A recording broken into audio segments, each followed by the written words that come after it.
Boom. What's good, boxing fans? Episode 26 of the Slip and Weird podcast coming at you right now. I'm going to be talking about Terrence Crawford and Brook. I'm going to be talking about the big women's card on DAZN in Wembley, a couple other fights, and I'm going to be talking about a significant anniversary in boxing. Let's get it.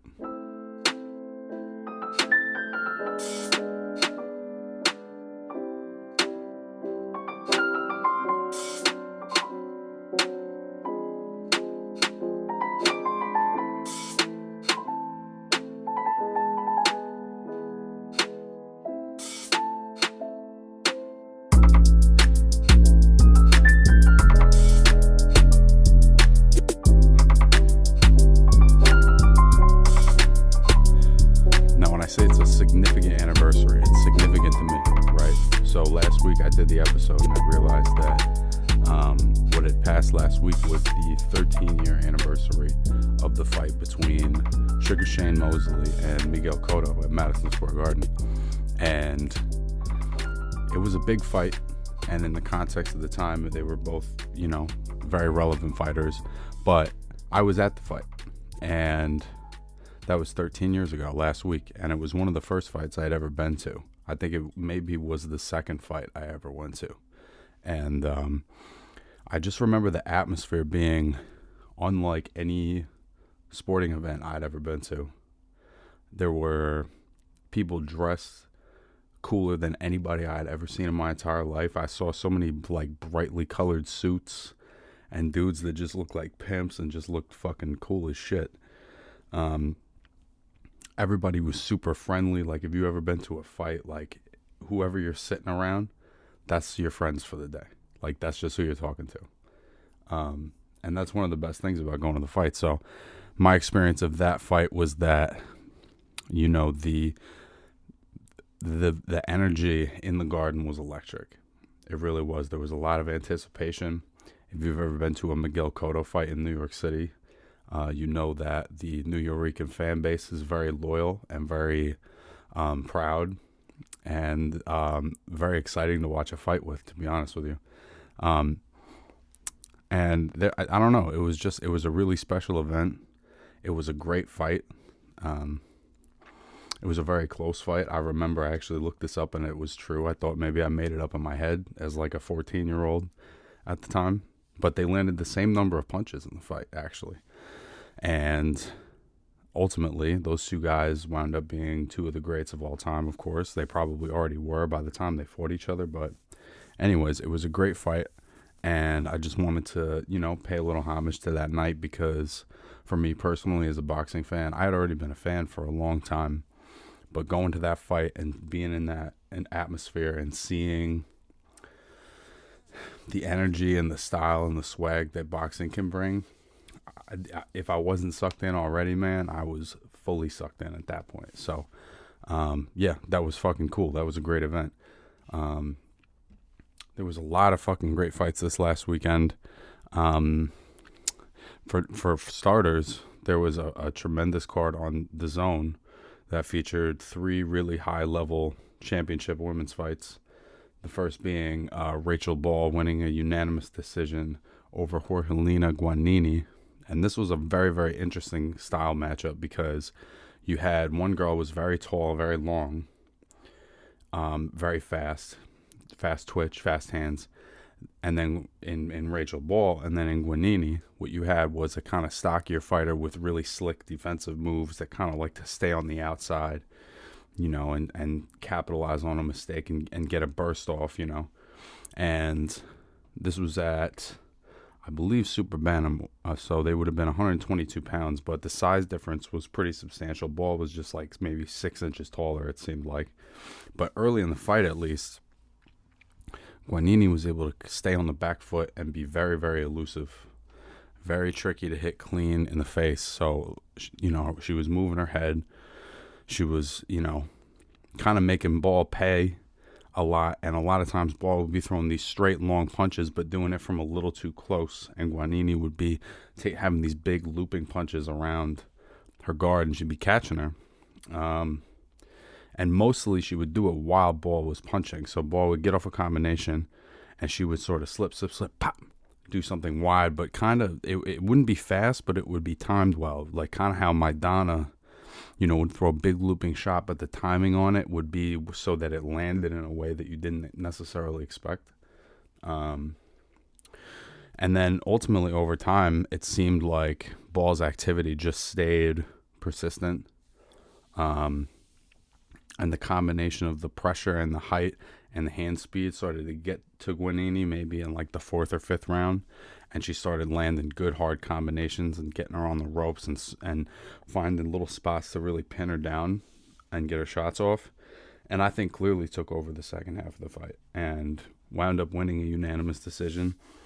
I don't know that much about that weight neighborhood in women's boxing, but Rachel Ball is very, very talented. She's got a lot of hand speed, and she stays busy, man. And she's not stupid defensively either. She could tighten it up a little bit, but she's not stupid defensively. She's good. The length at that weight particularly is going to be a lot for most of these girls to deal with. I think she'll probably move up at some point. Maybe it looks like she's got the frame to do it. Why not?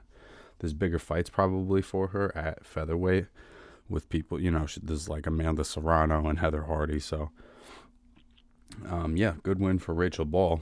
The co-main event was Terry Harper getting a 9th round TKO over Katarina Thanders. This had a similar feel early in the fight too, where Thanders was kind of like landing some weird looping shots as Harper was throwing straight punches. And what we found out later was that Harper broke one of her, I believe her left hand in the 4th round and started boxing on the back foot right off the jab. The right hook to the body, being very smart, being very calculated about picking her shots and doing everything from the outside. And her footwork is amazing. She just glides around the ring. Very, very difficult to get her to just sit down in one spot and kind of stay there and exchange. So when she's on that bicycle mentality, she's circling you, you're just eating jabs and eating jabs and eating jabs. And that's what Thanders was doing, man. She was just eating that jab over and over and over again for round after round. Sometimes she would mix in that right hook to the body, circle out. There was never really a time where she's standing in one place. So even if she's not getting like all the power on every shot, she's staying so busy and she's constantly tagging Thanders, making her keep her hands in her pocket. She was like very plodding, trying to come forward and move her head and counter, but she was too slow, and she wasn't prepared she didn't have the tools to deal with that level of movement. She couldn't cut the ring off. She wasn't fast enough. Just all the things. She was outmatched. And then in the 9th round, Harper lands a really, really hard, I believe it was it might have even been a left hand to the body. That's what was surprising, was that she landed something with the hurt hand, but she landed a body shot that you could see took the wind right out of Thanders. Immediately she started to back off, and Harper just followed it up, and eventually the ref stepped in.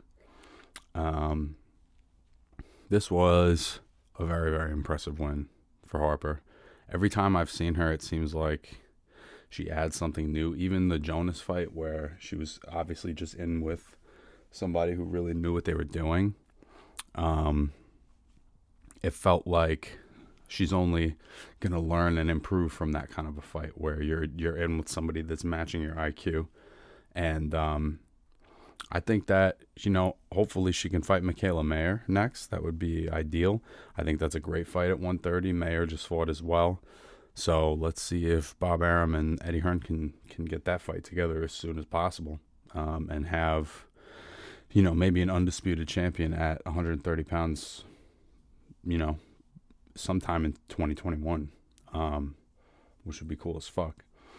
And then the main event was Katie Taylor fighting Miriam Gutierrez. This was a little bit of a mismatch, because Katie Taylor is probably the best pound-for-pound women's fighter in the world, and really just put a beating on Gutierrez. The first 20 seconds of the fight, she was just on her, throwing hard combinations, backing her up, dropped her in the 4th round, and it was like every round there would be like a rinse and repeat. every once in a while she would kind of get up on her toes and box for a bit and try to make Gutierrez come to her a little bit, but it was really, it was almost just impressive that Gutierrez could hang on for that long. She never really even seemed flustered, but she took an absolute beating, and she just stood there, and she was game, and she threw back the whole fight. There wasn't ever a time where she stopped throwing punches. It's hard to land on Katie, and particularly with the hand speed. The thing about Katie Taylor that I find the most impressive is the in and out with the feet. Like, and she has she's almost perfect, like, calculator sense of distance and where to throw what, and she'll pop back out and then pop back in. And she's really fast. Like, the whole sequence of her throwing a 6-punch combination, getting out, back in, 6-punch, like, it's just, the pace of it is overwhelming. She's a little like Loma, where she's got like that other gear where she can go to, where she kind of figures you out, and then it's just like, it's so relentless. And like I said, you really got to give it to Gutierrez just for fucking hanging around. I mean, this was a brutal fight. I thought multiple times that Katie was going to stop her. I think the commentators at one point were saying, like, oh, if Katie doesn't stop her, it's like a disappointment. But I honestly think that's a testament to the opponent. The shots this girl was taking and not going down were crazy. She had a lot of heart, man. A lot of heart.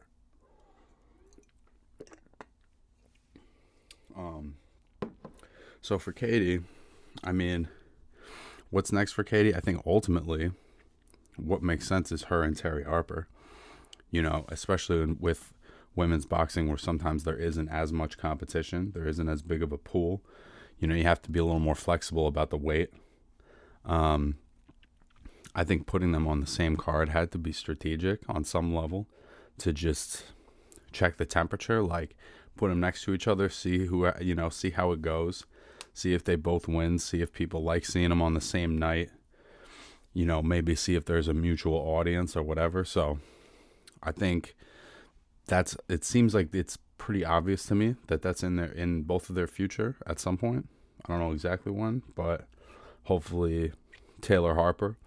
Hopefully if Harper decides that she wants to fight Michaela Mayer next, that Katie can fight the winner of that. There's Natasha Jonas, who was Harper's opponent prior to this fight. They got a draw.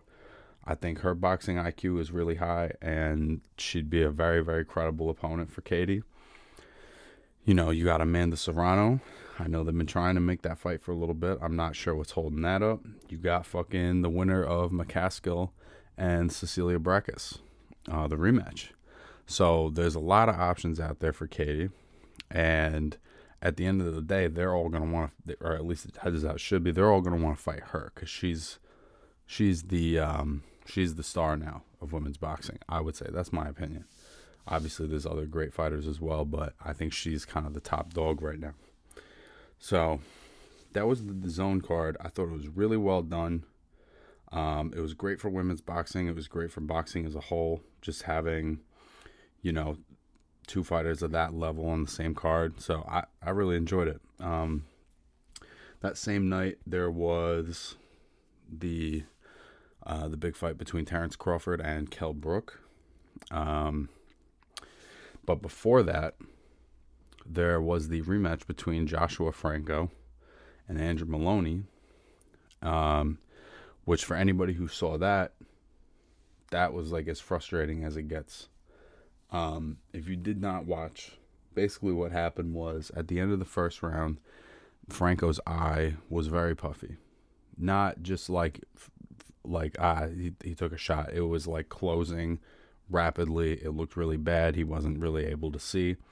In the second round, they stopped it, and what the referee had initially said was that the injury was caused by an accidental headbutt. So when they stopped the fight, they were trying to figure out if it was going to be a no contest or if it was going to be a TKO win for Maloney. The difference being, if it's a headbutt, you know, and it's before the fourth round, it's a no contest. If it's from a punch, that means it's a stoppage for Maloney. And The ESPN crew seemed to find the punch pretty quickly that kind of started the damage. You could see Maloney throws a jab. It kind of catches Franco with the thumb a little bit on the eye, and it catches him good. And when he pops out, you can see that it's gotten a little puffy and it's started to get a little bit of discoloration on it.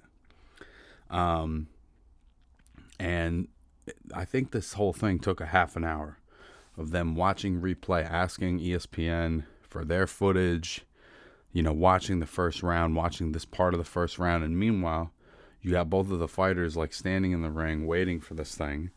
Obviously, Maloney thinks he's about to get a TKO victory. And I think Franco thinks that it's about to be a no contest. I think they feel like they took a headbutt. I don't know where, but that's what they seem to think.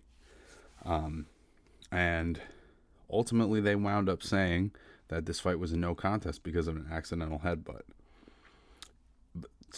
But for me, what is the point of the instant replay if you're not willing to use it properly?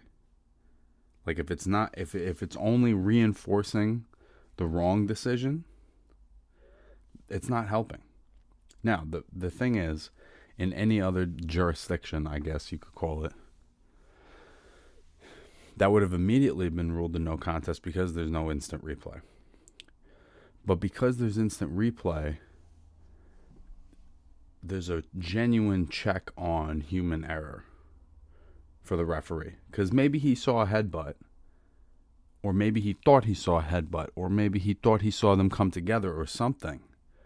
And I'm not saying that it was nefarious. He just thinks he saw something that he didn't necessarily see. That's what this is supposed to be for. So the fact that we have these guys sitting there watching this round over and over and over and over again for half an hour and they still don't get it right, it's like, come on, man. How the fuck are you going to get that wrong? Like, the thing that I found the most frustrating about it is that it seemed like the only reason that happened was to support the call of the ref. That's the only thing I can think of. They're just trying to back up the ref's call. They're looking for something to reinforce that call as opposed to finding out what the truth is. Was it a punch or was it a headbutt? So after standing there for a fucking half an hour, they get this thing wrong. And it was very disappointing. I feel really bad for Maloney that he got robbed of that excitement, that moment, because this was a rematch and it was Maloney's first defeat. It would have been cool to see him be able to have that moment. And he was robbed of that. It's very unfortunate, and what do you do about that? Because, again, it's a jurisdiction that has instant replay. It's the only one. So, you would still prefer to fight there if you're top ranked, but it's like, if they're using it in this way, if they're not capable of getting to the right call, when the television crew has obviously found it, they've obviously found the moment where it happened, then what's the fucking point? It's like you're only reinforcing bad calls. I don't know. I found that very frustrating, and it's unfortunate that it happened because I think it was going to be a great fight, but it's also unfortunate that all of this happened, that Maloney was robbed of that moment, that Franco gets to leave there with that belt, even though I don't think he really took a headbutt. The whole thing fucking sucks, man. So anyway, the main event, which was really the fight that mattered the most, of course. That fight was important, but the main event being Terrence Crawford and Kell Brook. Crawford getting a 4th round knockout of Kell Brook. And catching him with a fucking jab. Just caught him with a little rock back jab. He was a little rock, pa. Brook was kind of on the way in, and you could see he just didn't see it. It completely buzzed him. He had no legs. When he got up, you could see the look in his eyes. And what was interesting was that for the first 3 rounds or so, Brook was kind of outboxing him a little bit, which Crawford is a slow starter, like a lot of great fighters. getting a look, getting a read on what you do, what you fall for, what you flinch at, all of those things.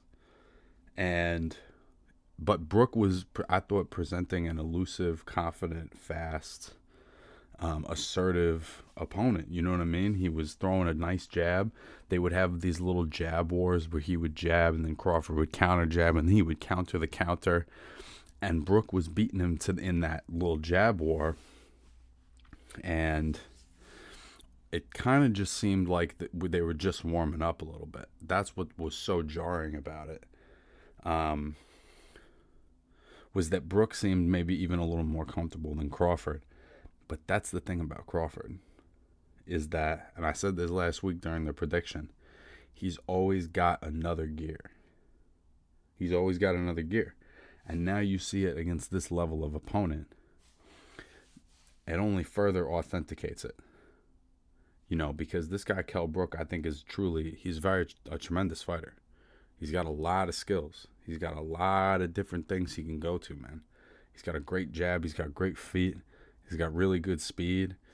And this kid, all it took was a jab to hurt him.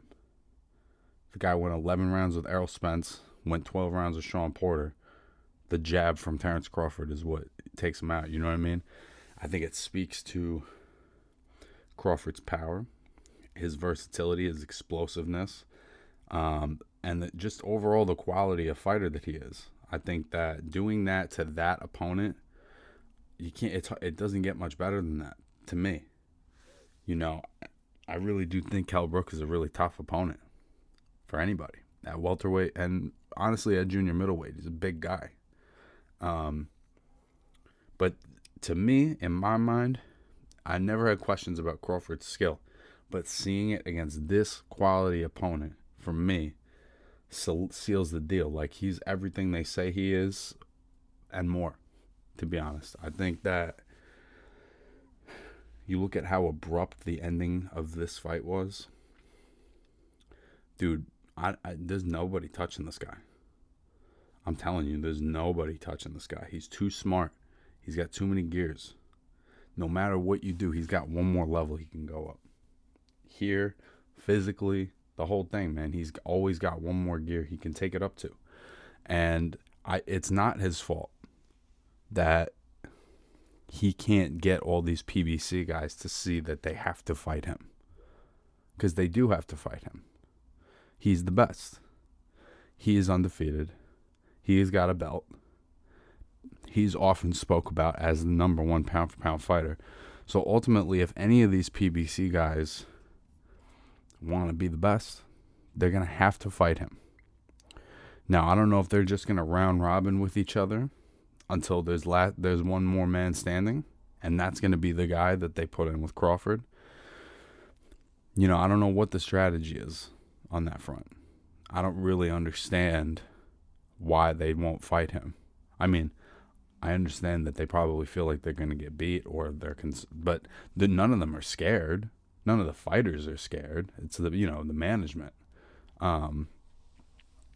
So I imagine that there's something about having this level of opponent that's very vindicating, but also, very frustrating that he can't seem to get all of these top guys at welterweight that are signed with PBC to get in the ring with him.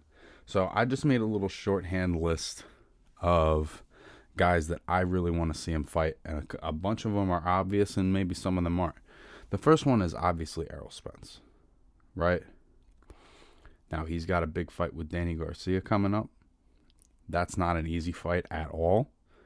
And maybe the better way of putting it is I think that the winner of Spence and Garcia has to be the primary target for Crawford. Like, that's the fight that's got to get made.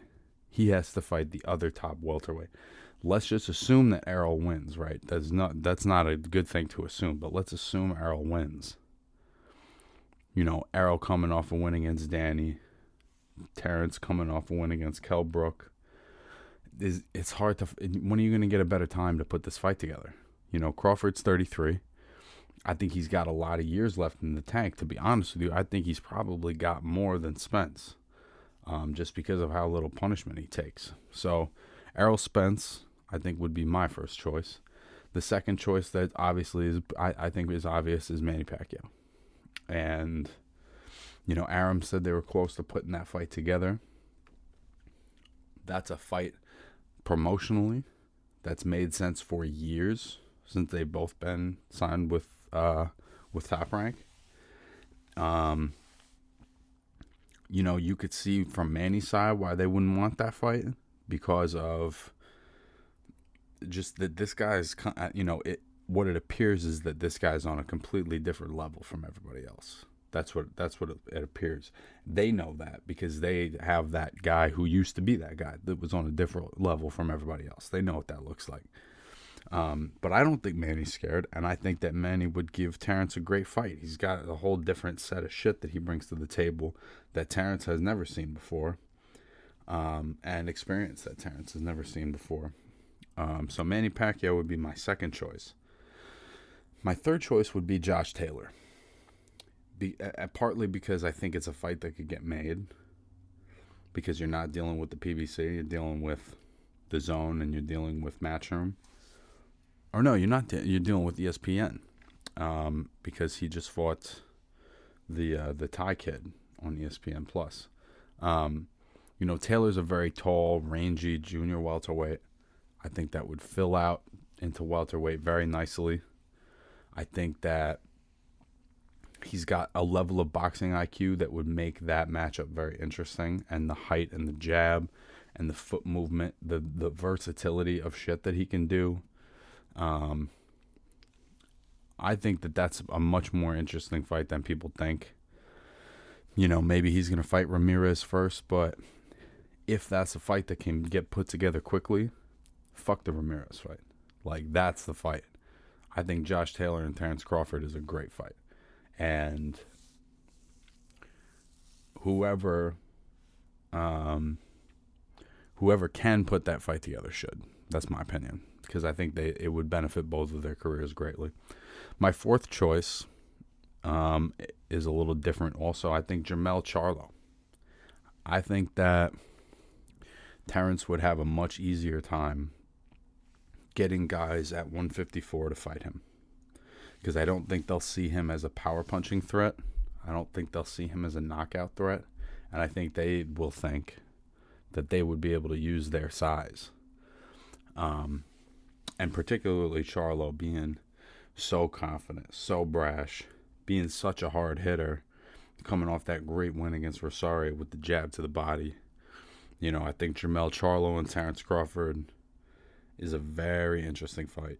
I don't think Crawford would look small at junior middleweight, to be honest with you. He's just such long arms, and his frame is I think, built for junior middleweight.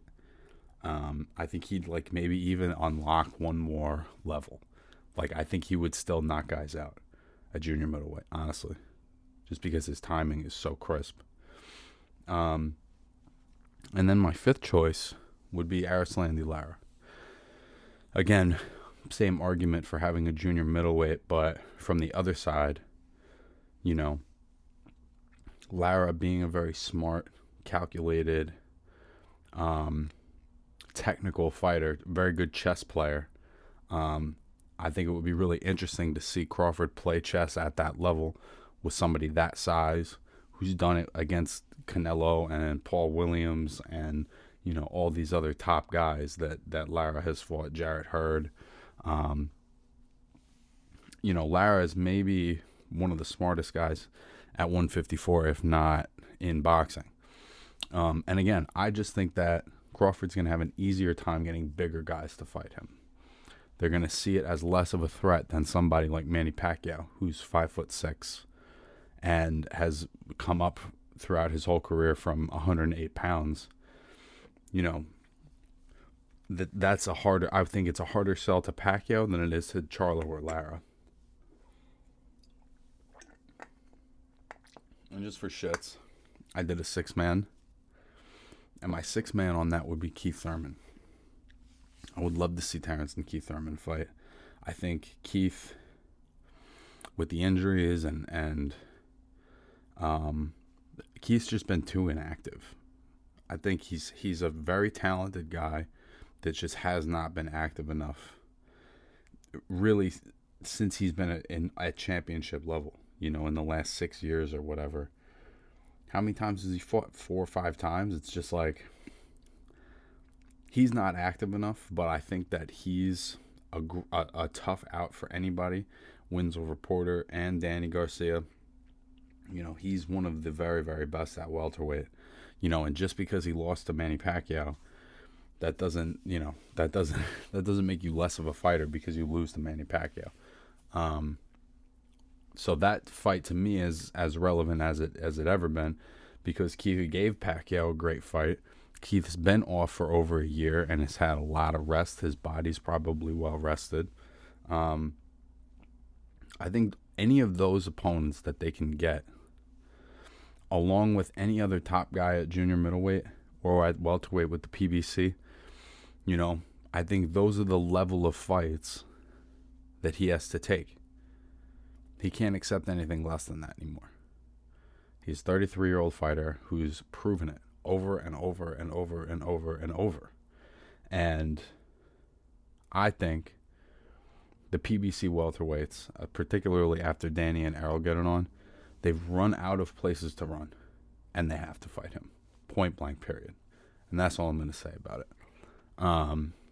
The last thing I want to talk about is I saw this week that they finally got a fight together for Canelo Alvarez, who's going to be fighting Callum Smith on December 19th at a site to be determined. A tremendous matchup. Callum Smith is so tall. I think he's probably got 8 inches on Canelo in height. 5-6 inches in reach.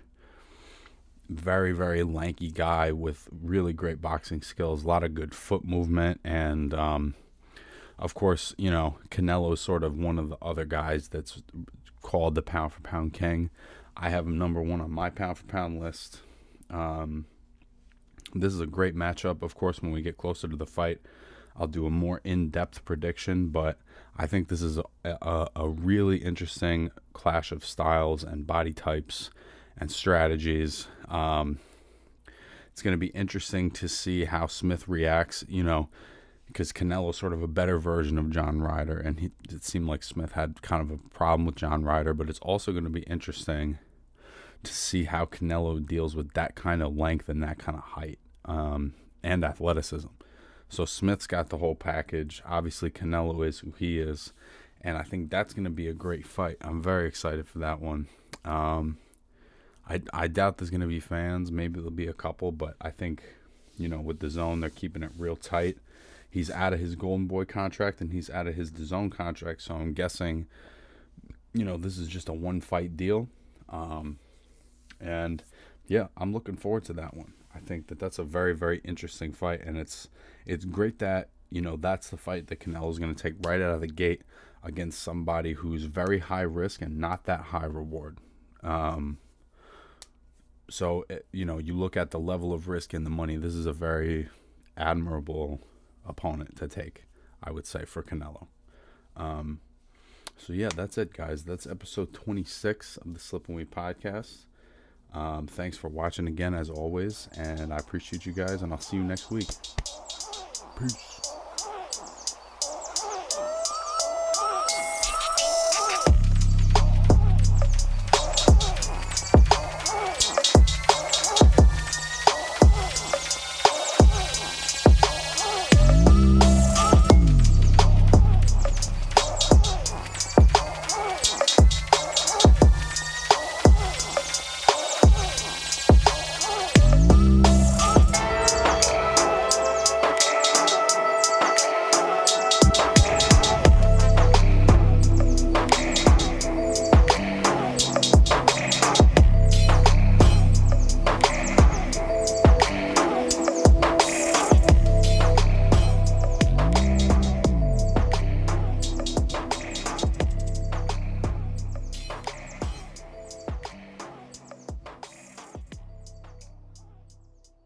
I see her hand switching. She don't want the same thing, she in a transition. Thought I had it figured out, now my plan's different.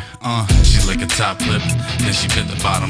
One look, she already know she got him. She lick a top lip, then she bit the bottom. One look, she already know she got him. Like I'm the snake, and she the charmer. I'm the blade, and she the armor. I'm the flame, and she the water.